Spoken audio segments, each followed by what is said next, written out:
Welcome है ओम नमः शिवाय एजुकेशन हब में। आज मैं आप लोगों के साथ टॉपिक डिस्कस करने जा रही हूँ डिफरेंशिएशन। आपको पता है सारे स्टूडेंट्स जनरली ये वीडियोस देखते हैं और बच्चों को जो सबसे ज़्यादा प्रॉब्लम फेस करने को मिलती है, चाहे वो केमिस्ट्री हो, चाहे वो फिज़िक्स हो, चाहे वो मैथमेटिक्स सब्जेक्ट हो, इन तीनों में जो सबसे ज़्यादा डिफ़िकल्टी आती है बच्चों को वो डिफरेंशिएशन के ऊपर आती है और इंटीग्रेशन के ऊपर आती है। आज मैं उन दोनों में से एक पार्ट डिफरेंशिएशन आप लोगों के साथ शेयर करूंगी ताकि आपका कोई भी डाउट डिफरेंशिएशन के ऊपर रह ना जाए। ये वीडियो आपकी ज़ीरो टू हीरो, बेसिकली इसका टाइटल आप ये मान सकते हो, zero to hero in differentiation. आपको ज़ीरो से लेके मैं हीरो तक लेके जाऊंगी डिफरेंशिएशन में। हर एक चीज़ आपके माइंड में फिट हो जाएगी डिफरेंशिएशन के रिलेटेड, कोई भी आपको क्वेरी नज़र नहीं आएगी इसके अलावा। बाकी अगर आपको थोड़ा सा भी कोई डाउट रह जाए आप कमेंट सेक्शन में पूछ सकते हो। तो हम स्टार्ट करते हैं टाइम वेस्ट ना करते हुए आज का टॉपिक, जो क्या है हमारा डिफरेंशिएशन। सबसे पहले तो आपको इस टर्म का मतलब पता होना चाहिए, जो हम टर्म यूज़ कर रहे हैं उसका मीनिंग तो पता होना चाहिए। डिफरेंशिएशन है क्या? डिफरेंशिएशन रिप्रेजेंट है बेसिकली ए स्मॉल चेंज। किसको रिप्रेजेंट करता है? स्मॉल चेंज को। या आप देखते हो फिजिक्स और केमिस्ट्री में दोनों टर्म्स में आप देखते हो इंस्टेंटेनियस वर्ड समझते हो ना। इंस्टेंटेनियस क्या होता है? जो कुछ सेकंड की बात करो, कुछ टाइम पीरियड की बात करो, उस चेंज को हम क्या बोलते हैं? Basically differentiation. क्या बोलते हैं? डिफरेंशिएशन। ये तो हमने देख लिया। अब हमें क्या पता होना चाहिए? इसका सिंबल पता होना चाहिए। डिफरेंशिएशन का सिंबल क्या है? तो जो डिफरेंशिएशन का सिंबल होता है वो क्या होता है? d/dx। क्या होता है? d/dx। लाइक अगर मैं आपको बोल दूँ, एक हम जर्नली देखते हैं इक्वेशंस हमारी पॉलिनोमियल्स में होती हैं, अर्थमेटिक इक्वेशंस होती हैं। जैसे मैंने आपको एक फंक्शन दे दिया, y एक फंक्शन है जिसकी पावर क्या है? x की पावर 4। दैट मीन्स मुझे इस y का क्या निकालना है? डिफरेंशिएशन निकालना है। तो हम इसको किससे रिप्रेजेंट करेंगे? dy/dx से। किससे रिप्रेजेंट करेंगे? dy/dx से। एक और तरीका होता है डिफरेंशिएशन को रिप्रेजेंट करने का, वो होता है डैश। कई बुक्स में आपको देखने को मिलेगा वाई डैश भी पूछ लेते हैं। वाई डैश का मतलब भी क्या होता है? आपका डिफरेंशिएशन। मतलब वो आपसे क्या निकालने को पूछ रहे हैं? डिफरेंशिएशन निकालने को पूछ रहे हैं। होप आपको डिफरेंशिएशन का मीनिंग क्लियर हो गया होगा, डिफरेंशिएशन का नोटेशन क्लियर हो गया होगा। चलो let's move with the next. हम सबसे हमारा जो बेसिक फॉर्मूला है डिफरेंशिएशन का उस पर चलते हैं। वो हमारा फॉर्मूला क्या है? d/dx of x power n। This is the general formula and इसका फॉर्मूला का आंसर क्या होता है? nxn-1। क्या होता है? nxn-1 where n is any power. कोई मर्जी पावर हो सकती है, कोई मर्जी पावर आपकी हो सकती है। एनी रियल नंबर, या आप ये भी बोल सकते हो एनी रियल नंबर, कोई भी आपका रियल नंबर हो सकता है n। Let's start with putting the value. सबसे पहले हम n को 0 पुट करते हैं। क्या पुट करते हैं? n को 0।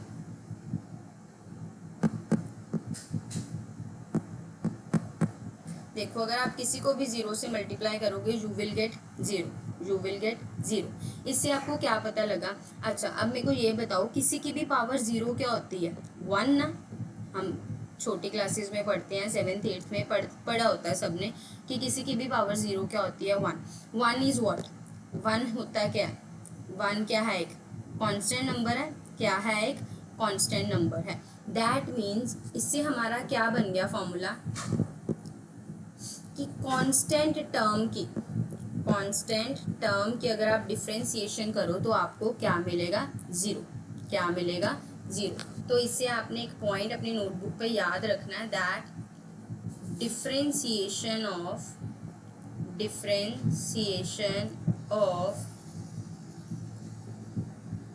Constant term is 0। Constant term is 0। कि कांस्टेंट टर्म का डिफरेंशिएशन क्या होता है? 0। होप इतना आपको क्लियर हो गया होगा। चलो नेक्स्ट, x की नेक्स्ट पावर पुट करते हैं, n की पावर। नाउ n की पावर हम 1 पुट करते हैं तो अब क्या आ जाएगा? 1 x 1 - 1। तो क्या आ जाएगा? 1 x की पावर 0 मतलब 1। इससे आपको क्या पता लगा कि जब भी आपसे अकेला x हो, क्या हो आपके पास? अकेला x हो, तो उसकी डिफरेंशिएशन क्या होगी? 1। क्या होगी? 1। दैट मीन्स इससे आपका एक न्यू पॉइंट और आ गया, differentiation of x is 1। Differentiation of x is 1। अब हर बार वैल्यू पुट करने लग गए तो बहुत टाइम लग जाएगा, और हमने क्या करना होता है, अपना टाइम सेव करना होता है। तो मैं आपको एक बताती हूँ मेथड निकालने का। देखो, x2 आ जाए, x3 आ जाए, x4 आ जाए, x5 आ जाए, इनकी पावर्स देखते हैं। आप फॉर्मूलाज में डाल के भी देखोगे तब भी आपको यही आंसर आएगा, और नॉर्मल देखोगे तब भी आपको यही आंसर आएगा। आपने क्या करना होता है, अगर आपने इनका डिफ्रेंसिएशन निकालना है, ये सारे मैं डिफ्रेंसिएशन के बता रही हूँ अभी, इन सभी का डिफ्रेंसिएशन निकाल रहे हैं, ठीक है। इसमें आपने क्या करना होता है, पावर को आगे ले आओ और x की एक पावर को कम कर दो। दैट मीन्स, देखो इधर ध्यान से, इस पावर को आगे ले आओ तो ये क्या बन जाएगा 2x, और पावर को कम कर दो एक, 2 में से 1 गए, 1 होता है, मतलब इसका आंसर क्या आ गया 2x। ऐसे ही नेक्स्ट करोगे, पावर को आगे ले आओ और एक पावर कम कर दो। x³ पावर थी, उसमें हमने एक कम कर दिया, वो क्या रह गया x² रह गया, और 3 को हम आगे ले। ऐसे ही 4 आगे लेके आएंगे और 4 में से 1 कम करेंगे तो क्या रह जाएगा 3 रह जाएगा। नेक्स्ट ऐसे ही 5 नीचे लेके आएंगे तो ये क्या आ जाएगा 5x4 आ जाएगा। होप इतना आपको क्लियर हो गया होगा कि मतलब आपको हर बार फॉर्मूला में डालने की ज़रूरत नहीं है, जस्ट आपने क्या करना है, अपनी पावर आगे लेके आनी है और x की एक पावर क्या कर देनी है, कम कर देनी है। होप इतना आपको क्लियर हो गया होगा, ठीक है। इतना कंसेप्ट क्लियर है तो आप थम्स अप ये कमेंट बॉक्स में डाल देना। हम इसके बाद नेक्स्ट आगे कंटिन्यू करते हैं। देखो नेक्स्ट क्या है हमारा, ये हमने बेसिक देख लिया जब हमने किसी का भी करना। अब एक क्वेश्चन कर लेते हैं ताकि हमने जितना करा वो हमारा क्लियर हो गया या नहीं। क्वेश्चन है कि हमने डिफरेंशिएशन निकालना है किसका, हमारे पास जो फंक्शन है वो ऐसे है, इसका मुझे क्या निकालना है, डिफरेंशिएशन निकालना है। पहले तो आपको ये पता होना चाहिए डिफरेंशिएशन में एक चीज़, कि अगर आपने प्लस में निकालना हो तब भी डिफरेंशिएशन दोनों के पास चला जाता है, माइनस में निकालना हो तब भी।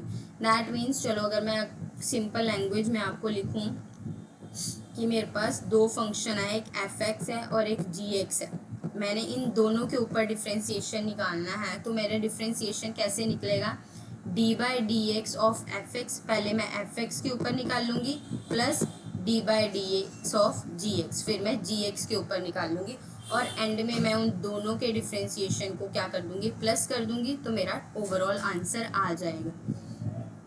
इसी को हिंट लेके इसको मैंने क्या मान लिया, f ऑफ x मान लिया, और इसको मैंने क्या मान लिया, g ऑफ x मान लिया, ठीक है। इसको मैंने f ऑफ x मान लिया और इसको मैंने क्या मान लिया, g ऑफ x मान लिया।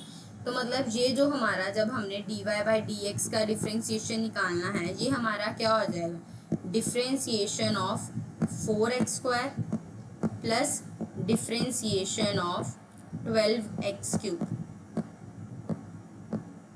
यही हो जाएगा हमारा। चलो 4x², अभी मैंने आपको ऊपर निकालना सिखाया था कि कैसे निकालते हैं, पावर को क्या ले आओ, आगे ले आओ। अच्छा, जो हमारा ये आगे वाली टर्म है इसको एज सच लिखना है, इसमें कोई भी चेंजेस नज़र नहीं आएंगी। आपने x² के ऊपर निकालना है, 2 को आगे ले आओगे, पावर कम कर दोगे, मतलब ये क्या बन जाएगा 4 × 2x, प्लस ऐसे 12 को वैसे का वैसे लिखोगे, 3 को क्या ले आओगे, आगे ले आओगे, और एक पावर क्या कर दोगे, कम कर दोगे।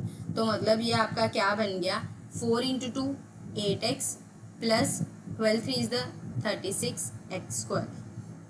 मतलब जो हमने ऊपर क्वेश्चन देखा उसका आंसर क्या आ गया आपका, 8x प्लस 36x²। तो इससे आपने क्या देखा कि अगर हमारे पास दो अलग अलग टर्म्स हैं और उनका कंबाइंड डिफरेंशिएशन निकालने को भी बोला है, हम वैसे भी निकाल सकते हैं। सॉरी, इसी में एक और चेंजेस लेके आते हैं हम। अगर प्लस की जगह क्या आ जाए, माइनस आ जाए, क्या आ जाए, प्लस की जगह माइनस आ जाए, इधर भी प्लस की जगह क्या हो जाएगा, माइनस हो जाएगा। तो इस क्वेश्चन को भी आपने करना वही है, चेंजेस कोई नहीं आएंगे, बस जहाँ आपने प्लस लिखा है वहाँ आपका क्या आ जाएगा, माइनस आ जाएगा। क्लियर। अब मैं आपको क्वेश्चन दे रही हूँ एक, जो आपने होमवर्क में करना है, ये मैं आपको करवा नहीं रही हूँ इस क्लास में, ये आपका होमवर्क क्वेश्चन है। वो आपका क्वेश्चन क्या है, आपने डिफरेंशिएशन निकालना है किसका, 12x4 प्लस x प्लस 4। चलो ये वाला मैं आपको एक करवा देती हूँ, इसके अगला मैं होमवर्क देती हूँ। इसमें मैं आपको एक और चीज़ बता देती हूँ ताकि आपके जो थोड़े बहुत और डाउट्स रह जाएंगे डिफ्रेंसिएशन के वो भी क्लियर हो जाए। ठीक है, एक ये वाला क्वेश्चन कर लेते हैं, अगला होमवर्क में दे दूँगी। अभी मैंने आपको क्या बोला है, जब भी प्लस में आ जाए मतलब आपने सबका अलग अलग डिफ्रेंसिएशन निकालना है। क्लियर, आ जाओ।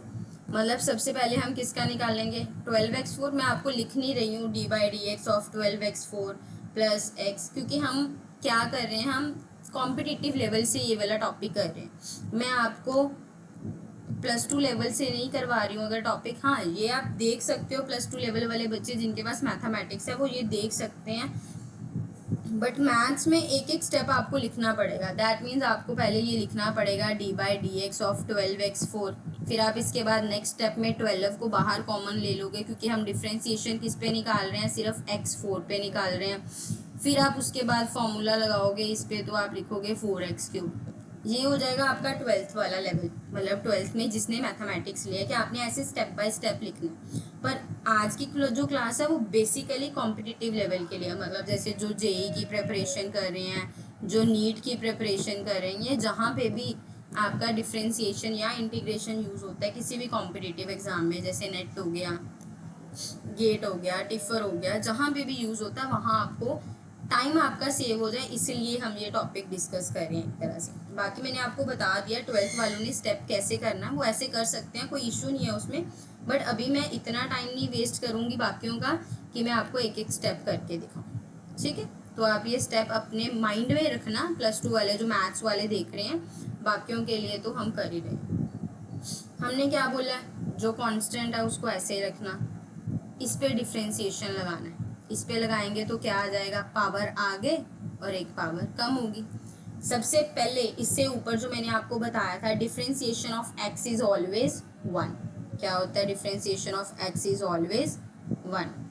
और इससे ऊपर मैंने आपको क्लास में बताया था, जो बिल्कुल स्टार्टिंग हमने जब स्टार्ट किया था, that differentiation of constant term is always 0। Differentiation of constant term is always 0। तो आपका जो इस क्वेश्चन का आंसर हो जाएगा वो क्या हो जाएगा, 48x³ + 1। अब कईयों के माइंड में जो क्वेश्चन आ सकता है वो क्या आ सकता है कि मैम आप बोल रहे हो कि कांस्टेंट टर्म का डिफ्रेंसिएशन 0 होता है, तो यहाँ पे 12 भी तो कांस्टेंट में ही पड़ा था, हमने इसका 0 क्यों नहीं लिखा। रीज़न बीइंग यहाँ पे 12 अकेला नहीं पड़ा हुआ था, इसके साथ हमारा x फंक्शन पड़ा हुआ था, जो टर्म थी वो 12x4 पड़ी हुई थी। और जहाँ जो ये 4 है यहाँ पे 4 अकेला पड़ा हुआ है, इसके साथ कोई भी कांस्टेंट नहीं पड़ा, कोई भी हमारे x की पावर नहीं पड़ी। तो ये चीज़ें आपने देखनी है करने टाइम कि अगर कोई कांस्टेंट टर्म अकेला पड़ा है, उसके साथ कोई भी फंक्शन नहीं पड़ा, देन उसका डिफ्रेंसिएशन 0 होगा। बट अगर उसके साथ कोई ये फंक्शन पड़ा हुआ है, तो हम फंक्शन का तो डिफ्रेंसिएशन निकाल सकते हैं ना, तो वो जो कांस्टेंट है वो एज सच मल्टीप्लाई में यूज़ हो जाएगा। होप आपको इस क्वेश्चन से बिल्कुल क्लैरिटी मिल गई होगी कि हमने अर्थमेटिक इक्वेशंस का, या जिसमें x की पावर इन्वॉल्व हो, कैसे निकालना है। ठीक है, अच्छा इसके अलावा चलो पहले मैं आपको होमवर्क क्वेश्चन लिख देती हूँ, फिर मैं आपको एक और चीज़ बताऊंगी। होमवर्क क्वेश्चन देख लो आप, क्या है आपके पास होमवर्क क्वेश्चन। आपने डिफ्रेंसिएशन निकालना है 4x4 + x² + 4। इसका आपने डिफ्रेंसिएशन कमेंट बॉक्स में लिखना है, ये आपका आज का होमवर्क है।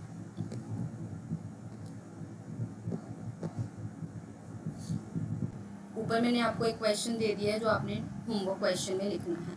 अब इसके अलावा जो नेक्स्ट टॉपिक है वो हमने पढ़ना है एक्सपोनेंशियल के ऊपर। किसके ऊपर पढ़ना है, एक्सपोनेंशियल टर्म्स के ऊपर। कई बार आपको अर्थमेटिक टर्म्स की जगह एक्सपोनेंशियल टर्म्स भी दे दी जाती हैं। Exponential terms means e⁻x something terms दे दी जाती हैं, आपने इनका डिफ्रेंसिएशन कैसे निकालना है अब हम वो देखेंगे। देखो हमने ये देखा d/dx डिफ्रेंसिएशन के लिए यूज़ होता है। अब हमने क्या निकालना है, e⁻x का डिफ्रेंसिएशन। जो e⁻x का डिफ्रेंसिएशन होता है वो एज सच सेम होता है। एक्सपोनेंशियल टर्म्स का डिफ्रेंसिएशन क्या रहता है, सेम रहता है, e⁻x। अब क्वेश्चन आता है कि ये तो सेम ही रहता है, फिर हम इसको पढ़ क्यों रहे हैं। बिकॉज समटाइम्स क्वेश्चन आपको डायरेक्ट एक्सपोनेंशियल के नहीं दिए जाते, उसमें आपको कुछ ना कुछ चेंजेस आती हैं। जैसे अब मैंने आपको क्वेश्चन दे दिया e⁻4x, आपने इसका डिफ्रेंसिएशन मेरे को बताना है। तो आप क्या लिखोगे, सबसे पहले तो जो आपका एक्सपोनेंशियल टर्म है उसको एज सच लिखना है, उसमें आपने कोई चेंजेस नहीं करने। मल्टीप्लाई में आपने क्या लिखना है, जो इसकी पावर है, इसकी पावर क्या है 4x, 4x का डिफ्रेंसिएशन आपने मल्टीप्लाई में लिखना है, जो हमने ऊपर सीखा है। 4x का डिफ्रेंसिएशन क्या होता है 4, तो मतलब इस क्वेश्चन का जो करेक्ट आंसर हो जाएगा वो क्या हो जाएगा 4x rays to power 4x। अब कई बच्चे बोल सकते हैं मैम अगर आपने इसमें लिखा है तो ऊपर क्यों नहीं किया था ऐसे। रीजन बीइंग ऊपर हमारे पास अकेला x था और x की पावर x का अकेला डिफ्रेंसिएशन हम करते हैं तो वो क्या होता है 1, तो इसीलिए इसका direct answer e raise to power x आ गया था। बट जो हमने अब नीचे किया है इसमें ये आया है 4 into x raise to power ex। अब जैसे आपके पास मैं एक क्वेश्चन लेके आती हूँ कि हमने डिफ्रेंसिएशन निकालना है 4x square plus e raise to power 4x square का, इस चीज़ का डिफ्रेंसिएशन निकालना है, ठीक है। अब देखो जो +2 मैथ्स वाले बच्चे देख रहे हैं उनके लिए लिटिल बिट थोड़ा वीडियो जो है वो एज सच नहीं रहेगी, बिकॉज चलो मैं आपको बता देती हूँ कि जो मैथ्स वाले बच्चे हैं उन्होंने एक एक स्टेप लिखना होता है। मतलब आप पहले डिफ्रेंसिएशन ऑफ 4x स्क्वायर लिखोगे, फिर आप लिखोगे differentiation of e raise to power 4x, फिर उसके बाद हम क्या करते हैं जो ये टर्म है उसको बाहर लेके आते हैं, क्योंकि हमने डिफ्रेंसिएशन तो सिर्फ x की पावर पे लगाना है, वो तो कांस्टेंट ही एक तरह का हमारे पास। फिर हम ऐसे करते हैं, फिर नेक्स्ट स्टेप में हम क्या करते हैं 4 को 4 ही रहने देंगे, x स्क्वायर का क्या हो जाएगा 2x हो जाएगा। ऐसे इसमें हम क्या करते हैं e raise to power 4x के और ऐसे ही रहने देंगे। फिर डिफ्रेंसिएशन दोबारा हम किस पे लगाएंगे 4x स्क्वायर पे लगाएंगे। नेक्स्ट स्टेप हम क्या लिखेंगे 8x plus e raise to power 4x square into 8x, and then 8x हम कॉमन निकाल लेंगे और आंसर हमारा क्या आ जाएगा 1 plus e raise to power 4x square. ये हैं जो मैथ्स वाले +2 मैथ्स वाले बच्चे, उन्होंने इस तरीके से करना है। बट हमने इस लेक्चर को इस तरीके से प्रिपेयर करा कि कॉम्पिटिटिव में आपको बेनिफिट मिले। मतलब आपका जो जेई का पेपर है जिसमें डायरेक्ट टाइम नहीं वेस्ट करना होता, उसमें आप फटाफट कैसे लगाओ डिफ्रेंसिएशन के रूल्स, उसके लिए ये प्रिपेयर किया गया। मतलब बेसिकली जिन्होंने जेई देना है, नीट देना है, या ऐसे एग्ज़ाम कोई भी टिफर का ले लो आप, गेट का ले लो आप, जिन्होंने जिसमें डिफ्रेंसिएशन यूज़ होती है, बेसिकली हमने उनके ऊपर ये वीडियो बनाई है ताकि उनके बेसिक्स क्लियर हो जाए। तो हमने इतने स्टेप्स को नहीं जाना, इतने स्टेप्स से तो हमारा टाइम बहुत वेस्ट हो जाएगा। हमने इस क्वेश्चन को कैसे करना है, दोबारा री कर रही हूँ मैं question, 4x square plus e raise to power 4x square. तो आपने इसका डायरेक्ट लिखना है 4 का 4 और x स्क्वायर में हम पावर को आगे ले आते हैं 2x, ई एक्स स्क्वायर ई की पावर समथिंग क्या होती है सेम होती है, और 4x स्क्वायर का हम फिर करेंगे जो हमने ऑलरेडी कर चुके हैं, दैट इज़ 8x। मतलब आपका क्या आ जाएगा 8x plus e raise to power 4x square into 8x, 8x आप कॉमन ले लोगे और आपका आंसर क्या आ जाएगा 1 plus e raise to power 4x square. मतलब आपने अपना टाइम यूटिलाइज करना है ताकि आप नेक्स्ट क्वेश्चन पे इजीली मूव कर सको। होप आपको एक्सपोनेंशियल वाला क्लियर हो गया होगा। एक्सपोनेंशियल में एज सच ट्रिकी क्वेश्चंस देखने को मिलते भी नहीं है, हाँ, बट अगर मिलेंगे भी तो हमने आपको बेसिक सिखाया ही हुआ है डिफ्रेंसिएशन का, और उसी बेसिक के साथ आप एक्सपोनेंशियल को कर दोगे। तो इसी के साथ आपको होमवर्क क्वेश्चन दे देती हूँ मैं एक्सपोनेंशियल के ऊपर, ताकि आप घर पे प्रैक्टिस करो।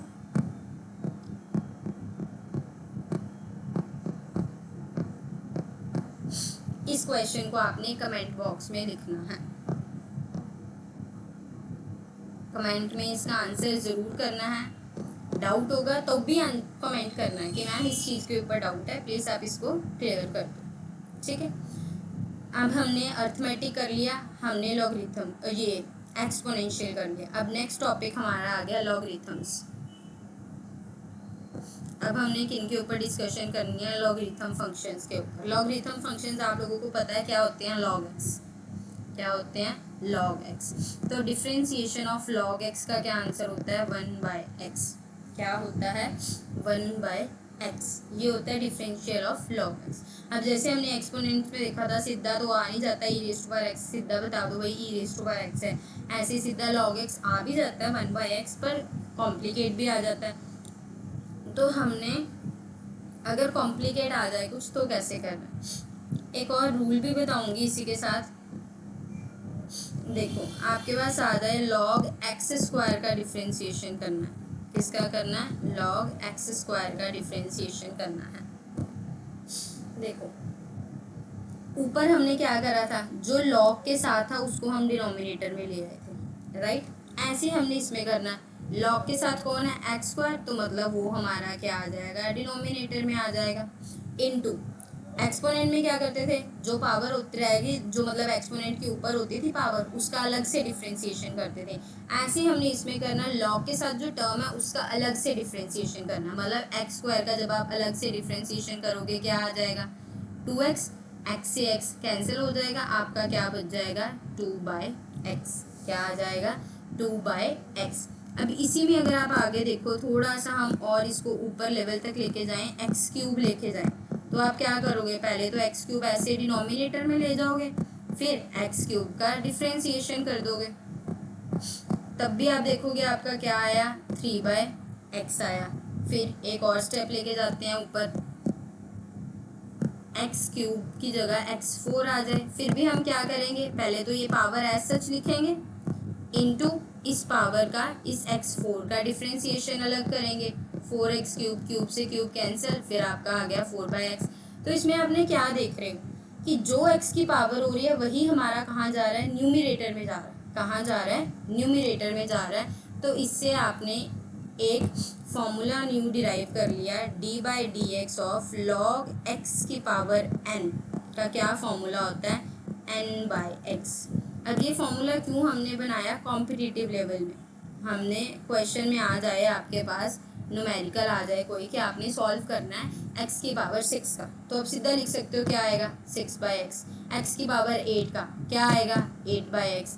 मतलब आपको फॉर्मूला में जाने की, सॉल्व करने की ज़रूरत नहीं है, आप डायरेक्ट यूज़ कर सकते हो। बट याद रखना ये फॉर्मूला कहाँ एप्लीकेबल है? जब x की पावर क्या हो? लॉग में x की पावर हो। बट अगर अब आपके पास आ जाओ, एक और क्वेश्चन आ जाते हैं, अगर आपके पास आ जाए d/dx ऑफ log x की होल स्क्वायर आ जाए, क्या आ जाए? d/dx ऑफ log x की होल स्क्वायर आ जाए, तब आपने देखो क्या करना है, जो ये है इस पूरी एंटिटी को आपने एक x की तरह ट्रीट करना है, और जैसे हम x स्क्वायर का करते थे क्या आता था? 2x, वैसे इसको लेके आना है। मतलब या दूसरी लैंग्वेज में आपको मैं बताऊं तो आपने क्या करना है, जस्ट वेट, हाँ, दूसरी लैंग्वेज में अगर मैं आपको बताऊं तो आपने क्या करना है, जो पावर है उसको आगे ले आओ, जो पीछे लिखा हुआ उसको एज सच लिखा रहने दो, इनटू जो ये लिखा हुआ है इसका अलग से डिफ्रेंशिएशन। दैट मीन्स इस पूरी एंटिटी को एक एक्स की तरह ट्रीट करना है, और पहले एक्स स्क्वायर पे लगाया है 2x, फिर जो आपकी एंटिटी है इसके ऊपर अलग से आपने डिफ्रेंशिएशन लगाना है। होप आपको क्लियर हो गया होगा, बाकी हम क्वेश्चंस करते हैं और आपको क्लियर हो जाएगा। जैसे अगर मैं बोल दूँ log x की क्यूब का डिफ्रेंशिएशन निकालो, तो आप क्या करोगे? पहले 3 ले आओगे, log x ऐसे रहेगा, पावर हम एक कम कर देते हैं, 3 की एक पावर कम करेंगे तो क्या आ जाएगा? 2, इनटू जो ये log x पड़ा है इसका डिफ्रेंशिएशन वो क्या होता है? 1/x। तो इस क्वेश्चन का जो करेक्ट आंसर हो जाएगा वो क्या हो जाएगा? 3 log x की होल स्क्वायर बाय x। क्या हो जाएगा? 3 log x की होल स्क्वायर बाय x। तो ये चीज़ें आपने ध्यान रखनी है कि फॉर्मूला ध्यान से लगाना है कि ये सिर्फ x की पावर n पे लगेगा, किसी और पे नहीं लगेगा। ठीक है, अब थोड़ा सा और लेवल अप कर लेते हैं। अगर हम लेवल अप करें तो देखो d/dx ऑफ log 4x4 आ जाए। अब आप इस पे फॉर्मूला लगाने मत लग जाना, सॉरी, रीजन भी वो फॉर्मूला सिर्फ x की पावर n के लिए, इसको आपने अलग से सॉल्व करना है। इसमें आप क्या करोगे? इस पूरी एंटिटी को आप क्या लेट करोगे? पहले x की तरह जो आपके डिनोमिनेटर में जाता है, तो आपके डिनोमिनेटर में क्या गया? 4x4 गया। क्या गया? 4x4 गया। फिर आपने ये 4x4 का दोबारा से डिफ्रेंशिएशन करा तो आपके पास क्या आ गया? 16x क्यूब आ गया। क्या आ गया? 16x क्यूब आ गया। फिर आप कटिंग करोगे तो आपके पास 4/x ही आ गया। हाँ, कई बार सेम भी आ सकता है, तो आपने ये पर इसको आप सॉल्व करके ही चेक करना। आप डायरेक्ट फॉर्मूला मत लगा देना कि x की पावर 4 है तो 4/x लिख दो, वैसे तो निकल जाएगा, पर ये सिर्फ तब निकलेगा। यहाँ पे भी मैंने 4 दे दिया था, यहाँ पे भी 4 दे दिया था। अगर यही मैं ऐसे कर दूँ, log 3x की पावर 4 कर देती, क्या कर देती, log 3x की पावर 4, तो आपका नीचे क्या आ जाता है 3x4 और ऊपर क्या चला जाता 12x3। चलो तब भी आपका आ गया था 4/x, तब भी आपका आ गया। तो अब मतलब अब ये भी हम कह सकते हैं, इससे हमारा एक और फॉर्मूला निकल गया कि x की पावर 4 हो तो आप ये फॉर्मूला लगा सकते हो। ठीक है, तब आप ये फॉर्मूला अप्लाई कर सकते हो। बट आप कोशिश करो अगर ऐसे कुछ हो फैक्टर्स में तो आप निकाल के ही ट्राई करो रेदर देन डायरेक्ट लिखने की जगह। होप आपको लॉग वाला कंसेप्ट भी क्लियर हो गया होगा। आज की क्लास में मैंने आपसे अरिथमेटिक वाले कंसेप्ट्स क्लियर करवा दिए, आपको एक्सपोनेंट वाले कंसेप्ट्स क्लियर करवा दिए और लॉगरिथम वाले कंसेप्ट क्लियर करवा दिए। नेक्स्ट क्लास में मैं आपको ट्रिग्नोमेट्रिक और इनवर्स वाले भी क्लियर करवा दूंगी कि अगर उसमें से भी क्वेश्चन आ गया तो आपका कोई क्वेश्चन अटके ना। हाँ, अब हमने किए हैं तो इसका क्वेश्चन होमवर्क तो बनता है, तो आपको मैं होमवर्क क्वेश्चन दे रही हूँ। पहला होमवर्क क्वेश्चन आपने इसका डिफ्रेंशिएशन निकालना है।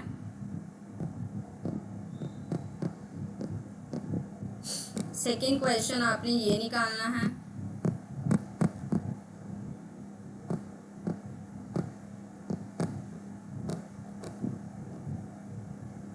एंड थर्ड क्वेश्चन आपने ये करना है।